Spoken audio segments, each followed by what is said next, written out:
Olá, turma da sexta etapa da unidade escolar Freitas Neto.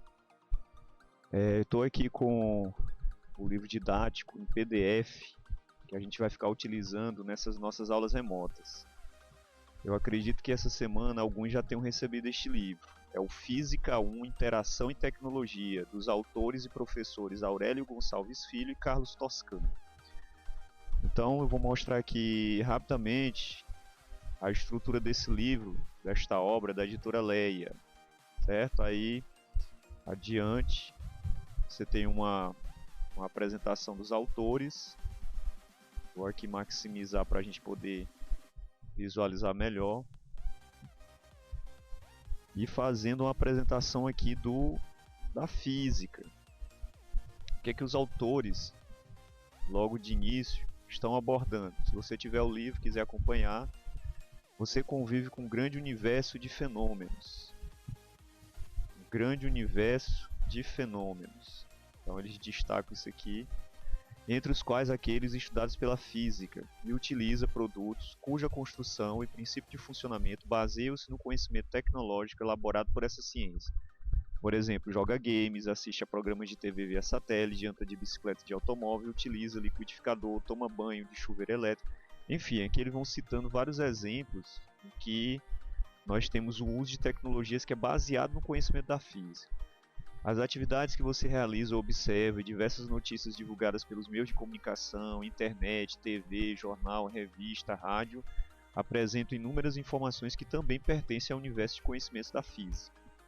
Nesta coleção, coleção volume 1, 2 e 3, procuramos estabelecer uma ligação entre esse conjunto de informações a que você tem acesso e o conhecimento sistematizado pela física. Então essa é a mensagem dos autores. Logo à frente, nas demais páginas, eles fazem uma descrição do livro, né? Conheça seu livro, aí vão mostrar a estrutura dele, ok? E vamos aqui ao sumário. No sumário, nós temos aí os primeiros capítulos que nós vamos tratar. O capítulo 1 sobre forças,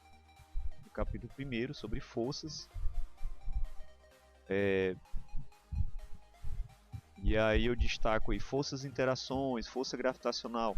E o capítulo 2, lei fundamental dos movimentos.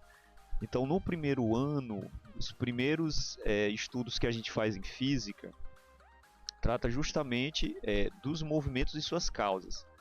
Então, nós vamos tratar desses dois assuntos assim de forma concomitante, ok? Então, era isso. E nós vamos agora, daqui para frente, tratar inicialmente aqui do capítulo 1. Então vamos lá, forças, capítulo 1. O que vamos ver aqui nessa primeira parte? Forças e interações, força gravitacional para corpos próximos da Terra, força normal, força de atrito e resistência do ar. Então aí um exemplo, um atleta, né, vai exercer força para arremessar esse disco. E vamos aqui ao conceito intuitivo. Forças e interações. É mais correto dizer, em física, interação. Então, uma força é uma interação. Com que significado, em que contexto utilizamos a palavra força? Essa é uma daquelas palavras que, dependendo de quem diz e do contexto em que ela é dita, adquire vários sentidos. Vejamos algumas expressões em que costumamos utilizá-la. Então, olha só, que um candidato, né, a força que vem da gente. Então, a gente tem aqui o termo força, né? Esses dois jovens aqui, ela nos deu a maior força. Então, novamente, o termo força aqui utilizado nesse sentido. Força aí, o cara dando um incentivo aí pro lutador. Fez força para passar no exame. Né? Então, essa força aí é no sentido subjetivo, né? Por força da lei, foi obrigado a pagar. Então, aqui no caso de um tribunal, né? Nessas expressões, entretanto, não há o sentido atribuído pelos físicos à palavra força. Para eles, força é uma maneira de dizer que existe algum tipo de interação entre duas ou mais coisas.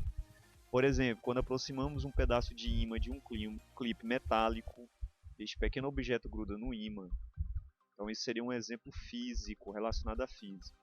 Para os físicos, há um tipo de interação entre os dois objetos, né, entre o clipe metálico e o ímã, que provoca uma aproximação entre eles. Isso acontece em razão da ação de um tipo de força. Como o ímã é um corpo magnetizado, a interação e a força ganham os seguintes nomes: interação magnética e força magnética. O mesmo tipo de interação pode ser constatado quando dois ou mais ímãs estão próximos um do outro, ou quando uma bússola é utilizada para indicar a direção norte-sul magnética. Então, há na física outros tipos de interação. Por exemplo, os átomos, né, são organizações de matéria que, no entendimento dos físicos, apresentam dois tipos de interação: a interação elétrica, que ocorre entre o núcleo e os elétrons, e a interação nuclear, presente entre as partículas que formam o núcleo atômico. Estas interações também ganham nome para distingui-las das demais. A interação elétrica indica que a ação das forças elétricas entre o núcleo atômico e os elétrons do átomo. Também são interações elétricas as que provocam a atração entre um pedacinho de papel e um pente de plástico que se passou antes no cabelo. Já a interação nuclear, que se manifesta nas chamadas forças nucleares, mantém unidas as partículas que formam os núcleos dos átomos. Mas há ainda outro tipo de interação tão importante quanto as anteriores. Então veja, aqui no texto está sendo citado os tipos de interações e forças fundamentais na natureza. Foram citados três tipos, a elétrica, a magnética e a nuclear. E existe a interação que é manifesta através de uma força, que é a força gravitacional. Isaac Newton, aqui a figura do ilustre, o grande físico inglês aí do século XVII. Então, Isaac Newton formulou a tese de que as massas também estão em interação. E assim deu uma explicação para o fato de a Terra e os demais planetas do Sistema Solar girarem em torno do Sol, a Lua girar em torno da Terra e as estrelas em torno do centro galáctico. Esse tipo de interação recebeu o nome de gravitacional. E a força responsável por ela foi chamada de força gravitacional. Entre outras contribuições, Newton formulou uma tese muito interessante, até hoje aceita pelos cientistas. Em seu livro Do Sistema do Mundo, escrito no século XVII, Newton afirmava: não há de admitir mais causas das coisas naturais do que as que sejam verdadeiras, e ao mesmo tempo bastem para explicar os fenômenos de tudo. Com essa afirmação, Newton procurou justificar um dos aspectos essenciais de sua teoria, a universalidade do conceito de interação gravitacional. Assim, a Lua orbita em torno da Terra em razão da força gravitacional, e pelo mesmo motivo a Terra gira em torno do Sol e os corpos caem na superfície terrestre. Então aqui tem uma ilustração mostrando esse efeito, tá assim exagerada, lógico. E aí você vê uma maçã em queda em direção à superfície da Terra e a Lua também. Então a representação do planeta Terra e da Lua. A Terra exerce uma força gravitacional sobre a Lua e sobre a maçã. Então ambas estão eternamente, aliás, não eternamente, né? A maçã seria um exemplo mais próximo, mas a Lua está internamente em queda em direção à Terra sem nunca cair. Né? Por quê? Porque ela tem uma velocidade orbital, mas está sendo atraída por uma força, né? Uma força gravitacional, que é dirigida para o centro, é de centro a centro. Então, podemos perceber que os conceitos de interação e de força para os físicos possuem esta mesma característica, uma forma de descrever diferentes tipos de fenômenos. É isso que torna esses conceitos extremamente importantes. Nos dois séculos seguintes a Newton, século XVIII e XIX, o estudo dos fenômenos elétricos e magnéticos estabeleceu novos conceitos, fato que permitiu uma melhor interpretação de alguns fenômenos naturais. O conceito de campo, por exemplo, revelou-se muito útil para o estudo do universo, de fenômenos que envolviam a interação entre corpos. Por isso é aplicado também a interação gravitacional. Bem, aí aqui a gente entra num dos conceitos mais importantes em física, que é o conceito de campo, campo de força. Com base no conceito de campo, vamos analisar o exemplo da interação gravitacional da Terra com os outros corpos. A Terra é capaz de dotar o espaço de uma propriedade nova. Qualquer outro objeto colocado próximo a ela ficará sujeito a uma força gravitacional. Então representamos essa propriedade por meio de linhas de força. Então no caso do campo gravitacional, essas linhas de força são dirigidas para o centro do planeta. Então está aqui a representação das linhas de força do campo gravitacional. Então veja, as setas indicam a direção e o sentido da força. Este conjunto de linhas é chamado de constitui o campo gravitacional. Então, de acordo com essa representação, as linhas são semi-retas, então aqui semi-retas, e apontam para o centro da Terra, ficando mais próximas umas das outras à medida que se aproximam da Terra. Então, essas linhas de força é uma forma de representar o campo de interação gravitacional. Também podemos representar através de linhas de força, né, o campo elétrico e o campo magnético também.